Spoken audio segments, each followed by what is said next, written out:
Hello everyone and welcome back to the Great Ace Attorney Chronicles. My name is Winged Supernova, and in the last episode, well, we proved that there is a distinct possibility that there was a third party in the interior of the cabin, the omnibus cabin, and we are going to call the defendant to the stand to hopefully get some information as to where possibly that culprit could have slipped away. So here we go.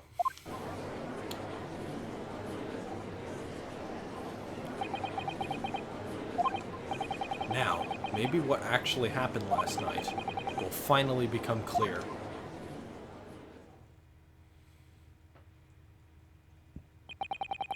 Let proceedings be resumed. Mr. McGilded, have you been listening to the discourse of the day?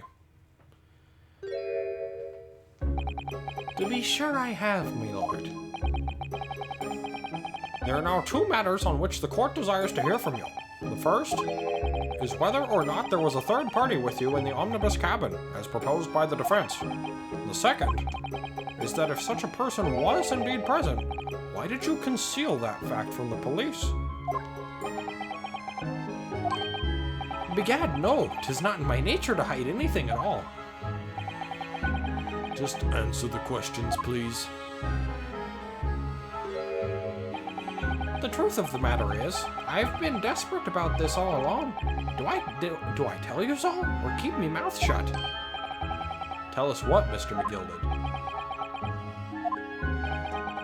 The fine fella representing me is absolutely right. In the carriage on the night with myself and the other man, there was another passenger. It's true? Aye, and 'twas me who helped the little urchin get away after it all happened. You... What?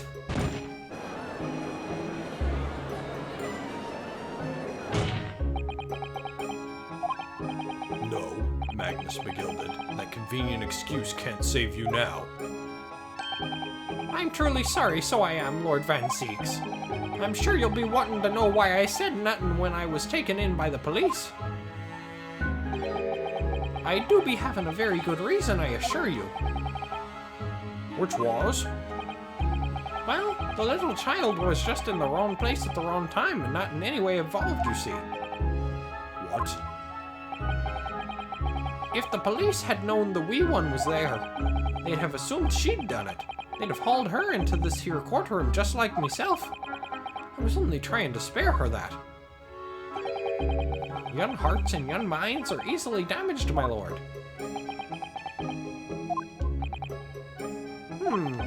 And who was this young child of whom you speak? That?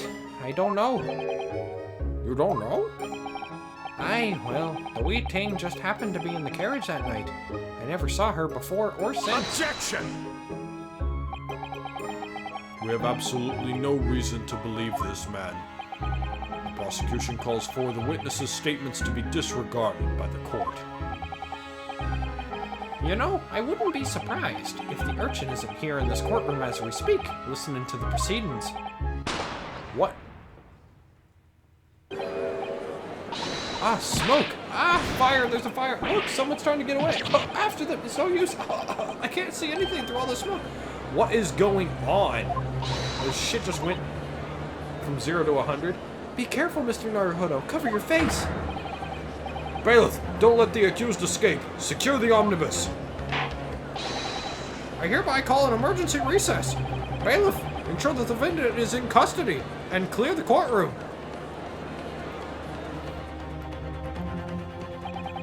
We were hurriedly removed from the smoke-filled courtroom by the bailiff. Amid scenes of chaos as people stumbled over one another in their desperation to flee the chamber. We had no idea what was happening. All we knew was that, for the time being at least, the trial was suspended. Wow. So I cut off the last episode right before To Be Continued, but... well, I had no way of knowing, I guess. Save my current progress. Yes. Absolutely save my current progress.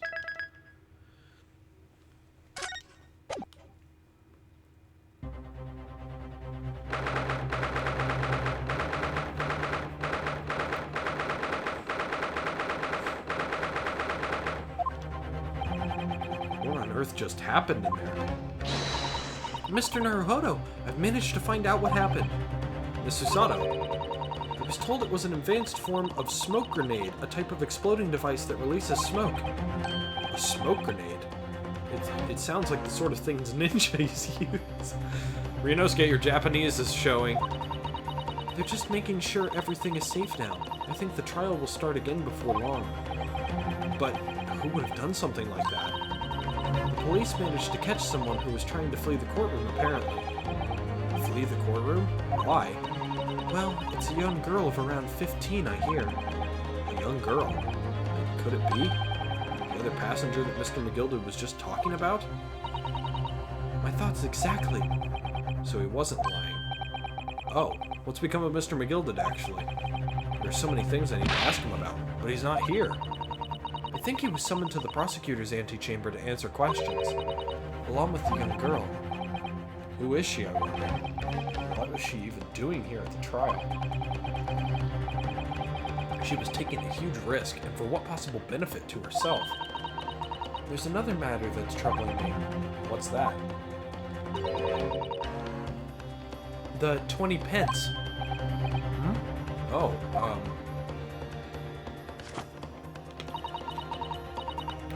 according to the coachman, Mr. Beppo, he took 4 passengers that night at a fare of 5 pence each. That comes to a total of 20 pence exactly. But now it seems there were in fact 5 passengers, which means the figures don't seem to add up again. She's right. That is strange. Counsel for the defense, kindly proceed into the courtroom. The trial will recommence in 5 minutes. Oh, thank you, officer. We'll go in straight away. Well, whoever she is, I imagine this young girl will be asked to take the stand and testify now. I really can't imagine what she's going to say, but it could change the whole direction of the trial. We'll know soon enough, Miss Susato. Yes! This should be interesting. I wonder what type of design this girl has.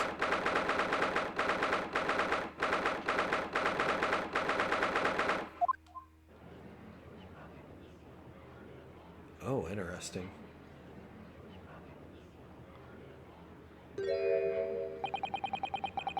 There's the young girl next to Mr. McGilded. Look. She must have been the one who caused the disturbance before. Well, after that rather eventful recess, the court will now resume the trial of Mr. Magnus McGilded. Now then, Lord Van Zeeks. My lord. I believe you have established the cause of the smoke which veiled proceedings earlier. It seems to have been an advanced form of smoke grenade, of the sort typically employed by the army. Good gracious, the army? What in the devil's name? It was an elaborate attempt by a young girl to cloak her escape from the public gallery, but she was caught. And now occupies the stand. Your name, girl? Are you responsible for the smoke grenade which induced such pandemonium here in my courtroom? Wow, I cannot read the word pandemonium apparently. And she remains silent. What is the meaning of this deplorable behavior? Still absolutely nothing. Ahem, if I may, my lord. Yes, Mr. McGilded? I think perhaps I ought to explain here why it is that this wee lass was here in the first place, and why she tried to bolt like that. 'Tis all tied up with the events of that night, so it is. Very well, Mr. McGilded. Give your testimony. You will explain to the court exactly how this young woman is involved in the case. Whew. This will be interesting. Just what did happen that night? It's not like a defense lawyer needs that information or anything. It's very true. The young girl. On the night in question, I took the back seat in the omnibus and promptly nodded off. Then Begorra, a loud thud and a wee scream woke me up with a fair start.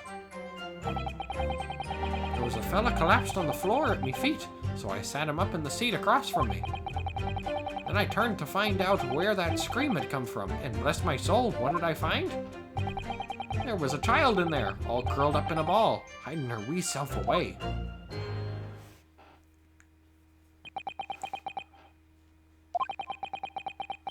I remain somewhat baffled, I confess, but from what I gather, on the night in question, this young girl was indeed riding in the omnibus, is that correct?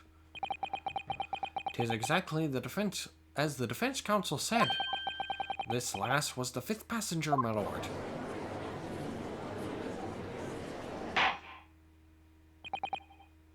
Very well. The defense may now cross-examine the witnesses. Are you ready, counsel? Yes, my lord. Or rather, no. I have no idea where to start. This will be interesting, because I honestly am at a loss. I've been at a loss ever since I started missing all of those guesses earlier on in the trial. Wow. Yeah, typically the way that trials work for me is whenever I get on a roll and my logic is sound and I understand things the way that the game wants me to, then everything's kosher. But there's a lot of times, like what you just saw, where something doesn't add up, and I'm not very good at adaptability, so I don't really know exactly where this is going. So I guess we'll just press everything and see if she reacts at all. And when you first got onto the omnibus, were there any other passengers already on board? There were not. The cabin was empty and there was no one on the roof deck either. You were the first passenger, as it were. I see. Aye, and that's why I took the backside as I did. 'Tis the most comfortable, so it is. Could you explain exactly what you mean by the back seat? By all means. 'Tis how you already described it earlier. I'm talking about the seat opposite the one in which the poor gentleman who was stabbed was sitting. Like I said, 'tis the most comfortable and where I feel most at ease. And of course, I enjoy gazing through the skylight from time to time as well.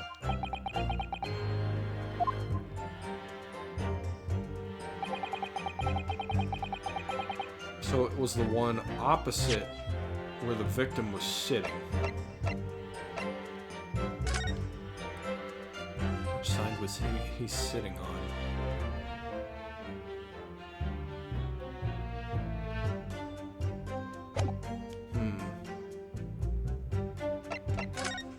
Let me check the inside again.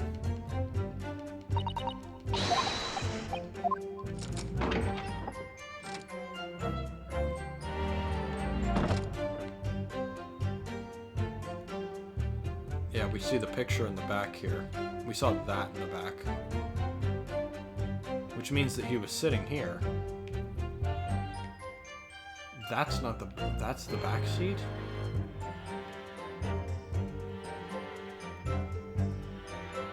Well, if he was sitting here, that makes no sense to me. All of the positions and everything just don't add up to me. So they said that they saw him through the skylight. In which case they would have seen him from this direction looking down here. That would have been where the victim was sitting, right? Which means that this is the back seat. That's just so weird to me. So they didn't see Mr. Magnus because he was sitting over here. So we'll try and keep that all situated in our minds. Then Begorra, a loud thud and a wee scream woke me up with a fair start. Hold it! A loud thud, you say, and a scream. Aye, that's right. How can I explain it? 'Twas like the sound of someone falling to the ground. That sort of noise. So you think it was the sound of Mr. Mason falling to the floor, having been stabbed? Well now, you'll remember I was asleep at the time, so I wouldn't like to say. When the sound woke me up and I opened my eyes, there wasn't a soul to be seen in the carriage but the fella on the floor. You didn't see anyone. At the same moment, you did hear a scream? Ah, from the seats above you on the roof deck, I presume? Not above me, no, me lord. 'Twas from inside the cabin. I wasn't altogether thinking about the scream. No, I was too stunned by the desperate sight before me eyes.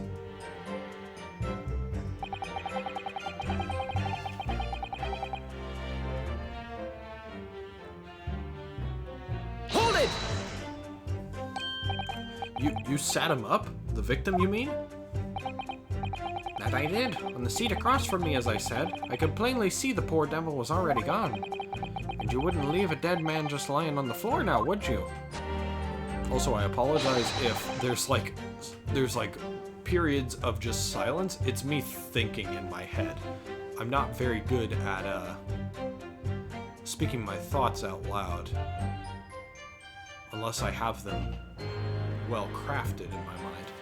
When I have no idea and I'm just searching for something, anything that makes sense, I typically am silent, which is probably not good for Let's Plays, but hey, I'm working through it. 'Tis common courtesy, so it is.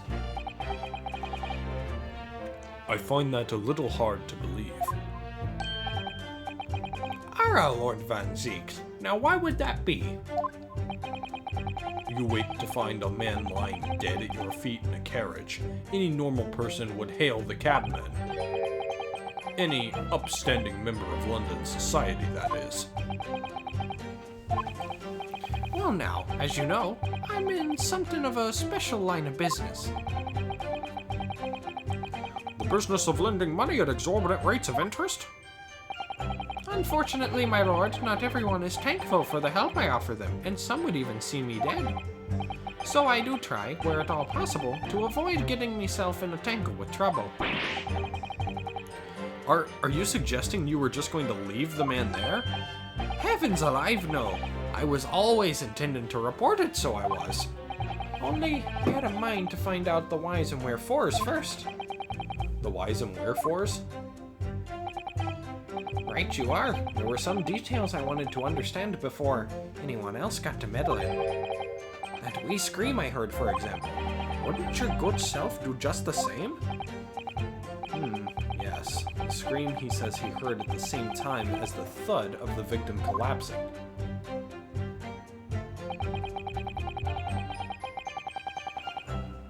Then I turned to find out where that scream had come from, and bless my soul, what did I find? Hold it! I'm afraid I don't understand. I'm sure you told the court that there was no one else in the carriage except yourself and the victim.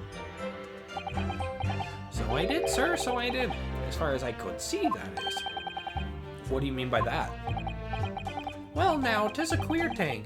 The wee scream I heard as I woke up, it came from, if you'll excuse the vulgar expression, under me backside. Good gracious! Under your backside? And when I lifted the seat on which I'd been sitting, I found there was a wee cubbyhole there for storage. Mr. Naruhodo, we can examine the omnibus ourselves, remember? Yes, of course. The whole bus was submitted as evidence. This would be a very good time to have a thorough look around inside. And that's when I found her.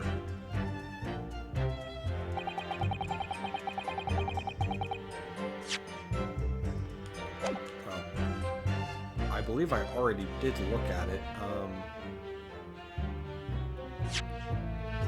I'm gonna check it just one more time to make sure that it doesn't get added to the court record or something like that.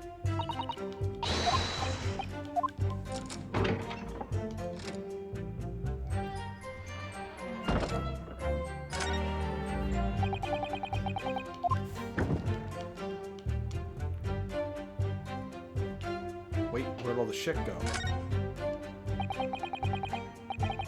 Huh? What? This is a storage compartment, but there's nothing in here. It's totally empty. Something doesn't seem right here, but I can't put my finger on what it is.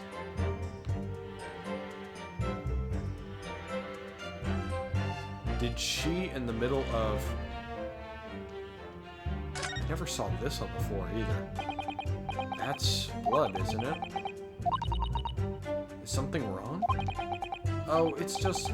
Well, this blood stain is so obvious, that's all. And yet Van Zieks has made no mention of it. I suppose that does seem a little strange. Why do I have such a bad feeling about this? Oh, I see now. So when the smoke bomb went off, she wasn't trying to escape. She was tampering with the crime scene. She added a blood stain, and she cleared out all of the materials in here so that she could have hid.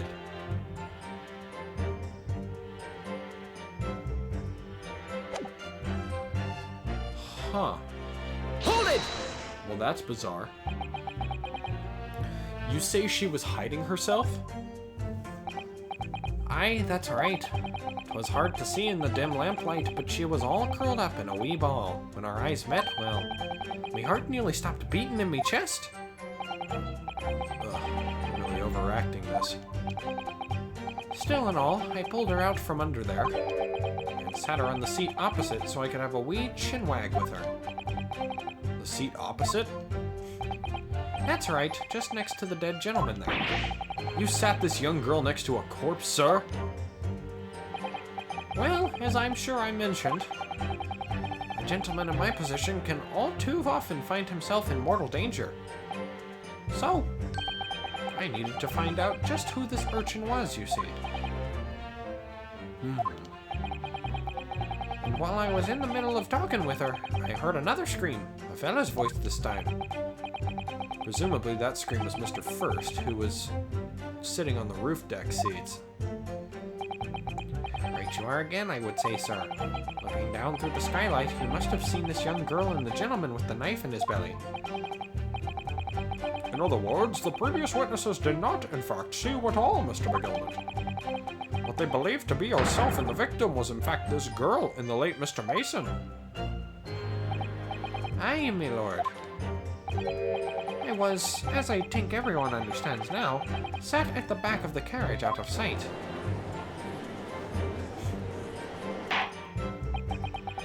It is certainly plausible. The defendant is somewhat diminutive in stature. And readily confused, perhaps, with this young girl. After that, of course, with the scream from the gentleman over us, the driver realized something was wrong and pulled up the horses. Thank you. I've heard enough. Oh, okay, so all you had to do was just press everything. The events, as explained, are clear in my mind. However, at least one conundrum remains. Who is the girl? Her name is Gina Lestrade, my lord. She's a chancer, earns her crust among large crowds, relieving people of their purses. What's commonly called a pickpocket. What? This girl here? A petty thief?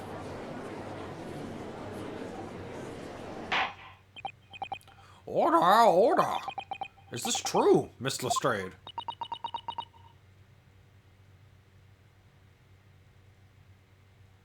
I'm trying to think of the pun from her name. Gina Lestrade? Or maybe it's Letrade. I don't know. Sorry. I can't think of it at the moment. Miss Lestrade, you will answer the question. Oh my god, what the fuck is that? Ah! She just fired a gun at him. Oh, sorry. Wow. I had to blow my nose there for a second. How dare you? What is the meaning of this? What? She's gone. Ah! The girl! She's gone! Open your eyes. I'm over here. I can't. That's not her voice. Sorry. Good gracious, how? What was the point in that little sidestep? Oh, that's her accent. Okay. This is gonna be fun. I know what you lot are thinking. All grown-ups are all the same. This dirty little dipper, you say, slipped up and got caught on the job. She got herself backed into a corner, so she knifed the gent. Go on. That's what's in your heads, ain't it? No, not at all. This is a court of law. We're here to determine the truth, not cast.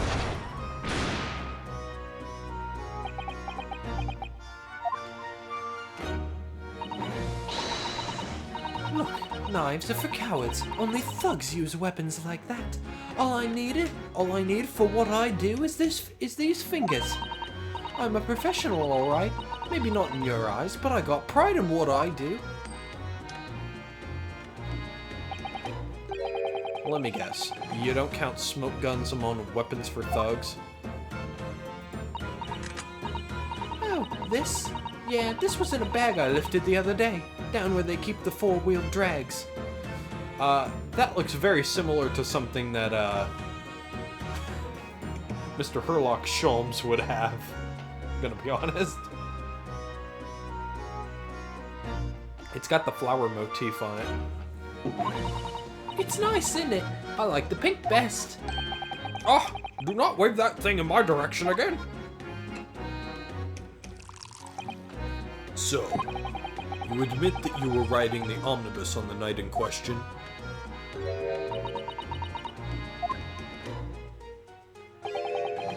It's all right, class. You can tell them the truth now.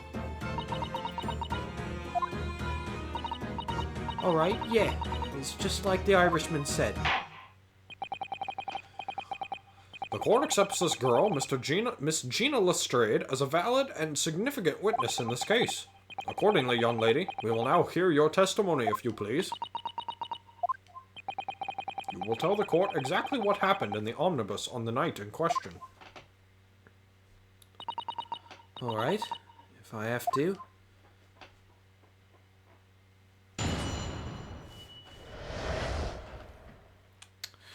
What the girl saw. So I snuck inside the carriage before they hooked up the horses, just like always. But it was a right old waste of time. I got nothing to show for me troubles that night. I'll tell you, you can't see a blind thing in that hiding place. It's pitch black in there. Then after a while, I hear this loud bang. Nearly jumped out of my skin, I did. And the scream just came out.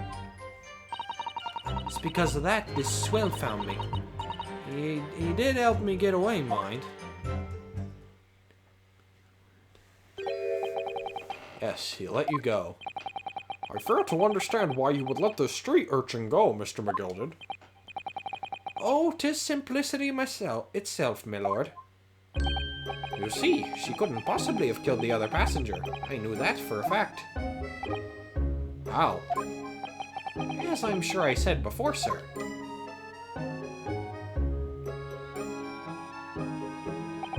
I was sitting right on top of the place where she was hiding herself. I think a demonstration is called for. This is where I was sat that night. And the cubbyhole of which you have spoken is underneath the seat, I presume?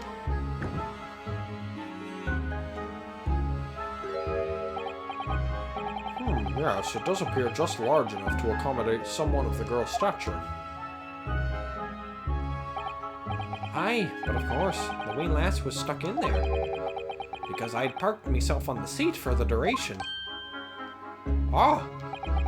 So you see, that's why I let the lass bolt. I knew that if the police found her there, they'd automatically assume she'd done it. But I couldn't live with myself if a young life was ruined when all the time I knew she was innocent. Even though you must have realized your action would result in your own innocence being called into question. Not at all, my lord, not at all. I knew in my own heart that I was innocent. So I thought it was worth taking a punt on my own good name for the sake of this less fortunate lass. My goodness! What a perfect gentleman! My lord, this fine example of a man cannot possibly be guilty of a heinous crime like this. I'm ashamed of myself for ever doubting you, sir.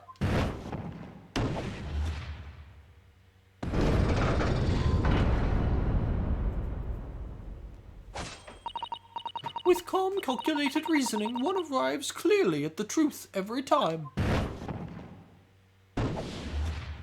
Hey, look, they're all innocent now. Does that mean I win? Saints alive! All 6 members of the jury consensual in their leaning to a verdict of not guilty? Mr. Naruhodo, this, well, it must mean... It must mean what? That we're victorious. We've won? Are you sure? Objection! Whoa! Whoa!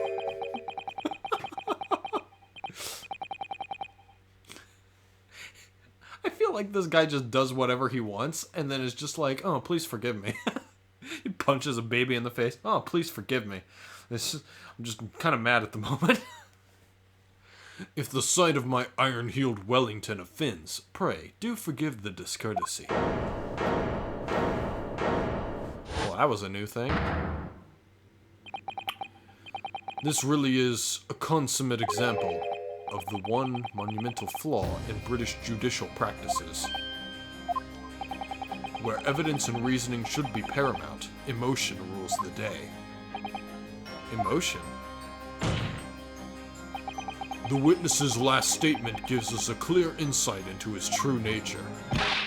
What do you mean, his true nature? Do you really think Scotland Yard would have made such a glaring omission? After the incident, the omnibus was comprehensively searched by officers of the police. Obviously, the interior of this cubbyhole, as the witness put it, was included in their investigation. The compartment under the posterior seat was full of the coachman's belongings. It's noted in black and white here in the police report. Good lord! The evidence has been tampered with. In order to corroborate Mr. McGilded's story, someone has unlawfully removed everything from under the seat. What?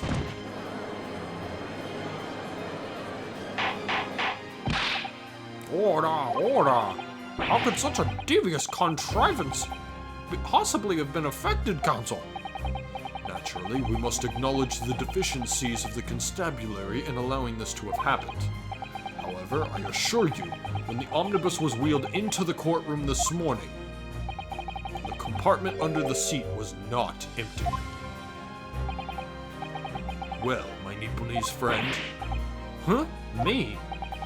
When the carriage was submitted as evidence, doubtless you examined it in fine detail, as would any self-respecting practitioner of the law.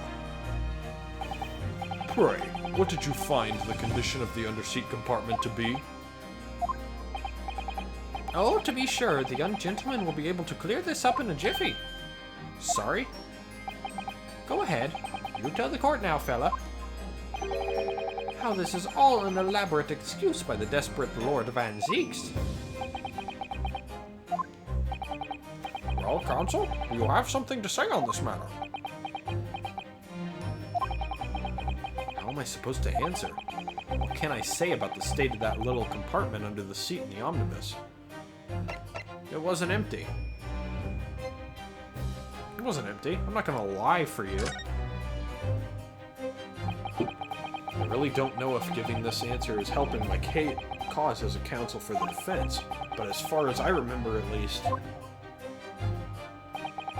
when I first examined the compartment, I'm fairly certain there were a number of articles inside it, yes. Are you sure, counsel? Be whilst? What are you saying now, you daft daw? I thought you were on my side here.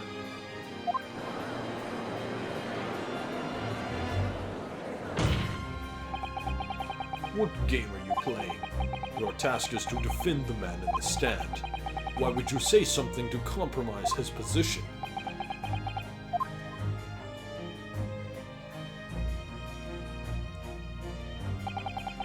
As the advocate for the defense in this trial, I confess I'm still not entirely sure where I stand, but it seems to me that I should state what facts I do know as clearly and honestly as possible. Interesting. 'Tis not altogether pleasant, fella. I'm simply telling the truth, Mr. McGilded. Well, don't forget that you're supposed to be representing my best interests here, lad. Now then. A fella's memory is a curious thing, and not altogether reliable. No, the court must consider the facts. That there cubbyhole under the seat is as empty as the devil's heart, so it is. Do you think perhaps it would be in your best interest now to admit that you might have been mistaken? Why? Why do I feel like something's not right here? I should like the jury to weigh in on this matter, I think. The compartment is designed to house equipment and to maintain the smooth running of the carriage.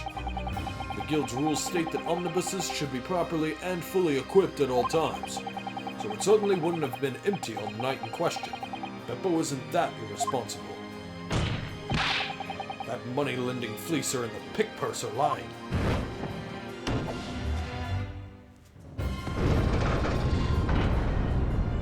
That's fine. Ah! I can't believe I was nearly taken in. That stinking rich are always stinkers. Nothing but cowards, the lot of them. What? Oh no. It's a trick! Of course it's a trick!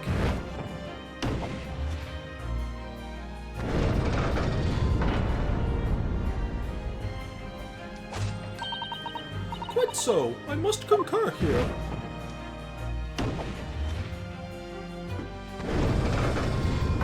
Well, this is to be expected. I'm hoping that we get to do another summation examination. Those are fun.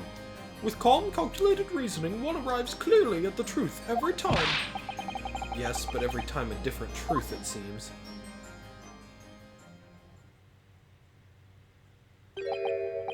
My lord, I humbly exhibit the scales of justice.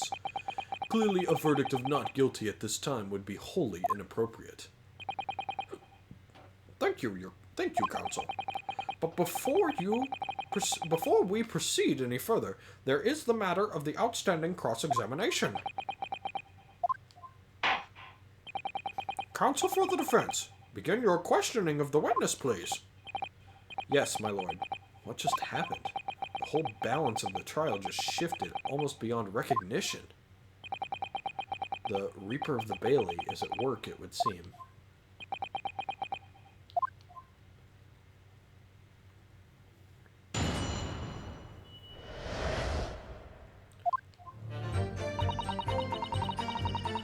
Alright. Just like always. Hold it! So you've done this more than once. So you were already in the omnibus before it even set off on its run. Well, yeah. I mean, what's the point of spinning a joey to make a few bob, eh? That's a rum idea, ain't it? I suppose she means there's no point in spending money to make money. It actually makes sense. Counsel, may I remind you that this girl is a petty thief? Kindly refrain from entertaining her tenants. Well, that does clear up the little mystery of the fares and all. 4 paying passengers at 5 pence apiece, making the 20 to which the cabman testified. And 1 little scapegrace riding for free. The red conch of a driver always goes for some crab before his last run, see? So that's when I step into the carriage and get myself hidden under the seat. Nice and easy, right? But your hiding place is a storage compartment, full of equipment for the coach, no?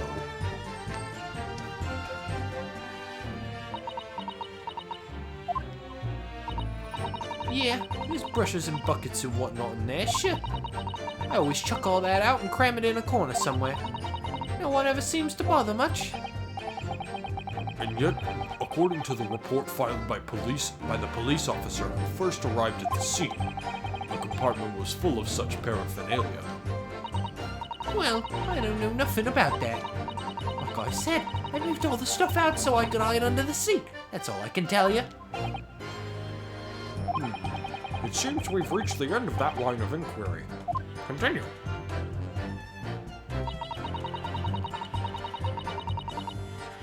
Hold it! Why is that? A waste of time. Why is that? Well, most nights I'm on my own for the... I'm starting to make her Irish too on accident. Well, most nights I'm on my own, if the God permit, at least some of the time. I beg your pardon. Did you say God permit? Oh yeah, well, that's what my kind call it. You say the omnibus, I suppose. The point is, any normal run, the carriage ain't got no one in it for a while. And that's when you come out of your hiding place and get away. That's it. Only that night. This cove was set on me seat from the start. And he didn't budge the whole way, did he? Not 1 inch. I was totally stuck. You mean tell us that you... Do you mean to tell us that you were present in the carriage for the duration? You were under the seat the entire time while events unfolded in the enclosed cabin. Yeah. Right, mister? To be sure. I was as shocked as anyone. You don't expect to lift the cushion you've been sat on and find a child now, do you? So this Miss Lestrade couldn't possibly be the culprit then. I think they're lying, but we're gonna have to...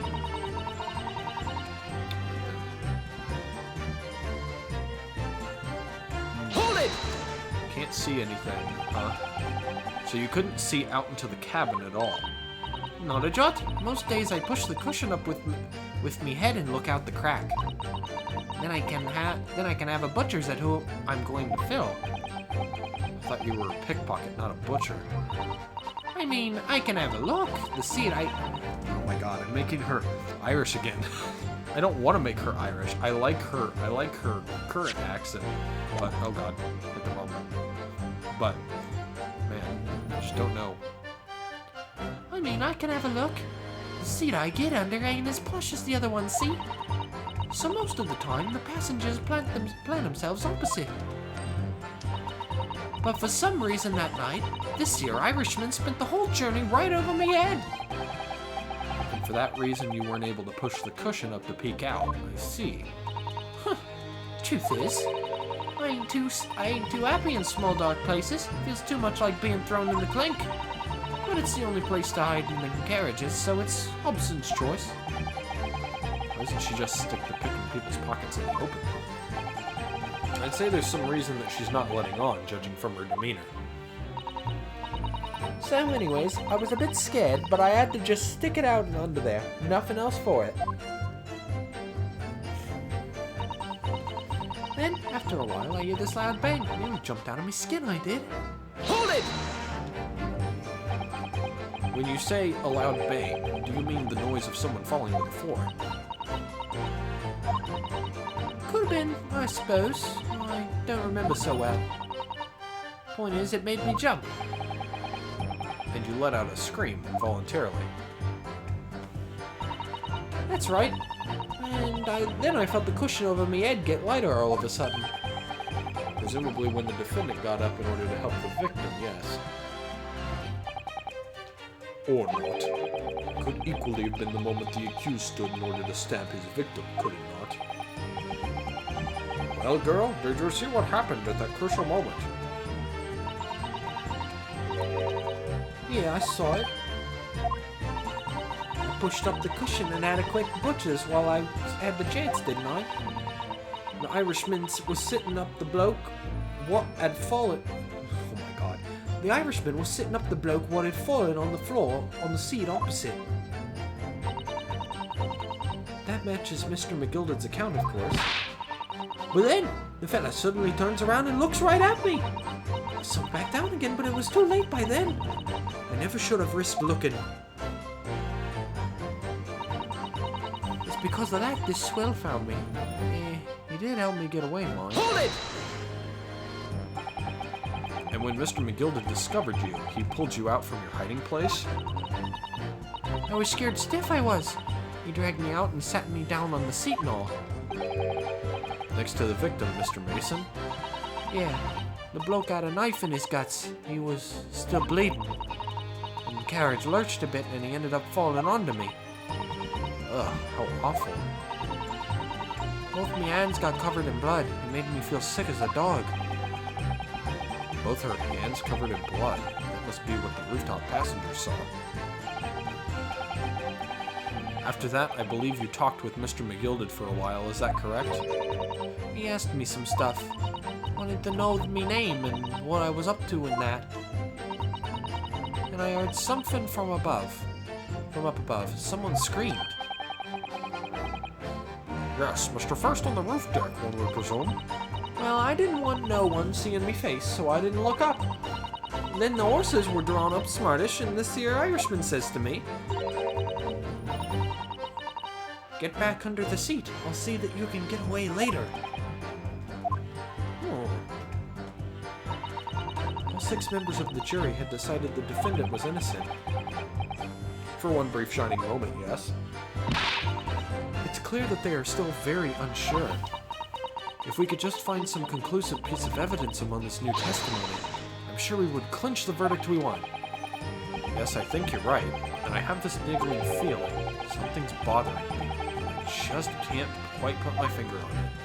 Well, we'll figure out what it is, the piece of evidence that we need to contradict this testimony, in the next episode, because this one's getting pretty damn long. Did not expect it to go all the way to about 47 minutes. So, yeah, thank you guys very much for watching. And I'll see you guys in the next one, where we hopefully figure out what is going on with Gina and Mr. McGilded.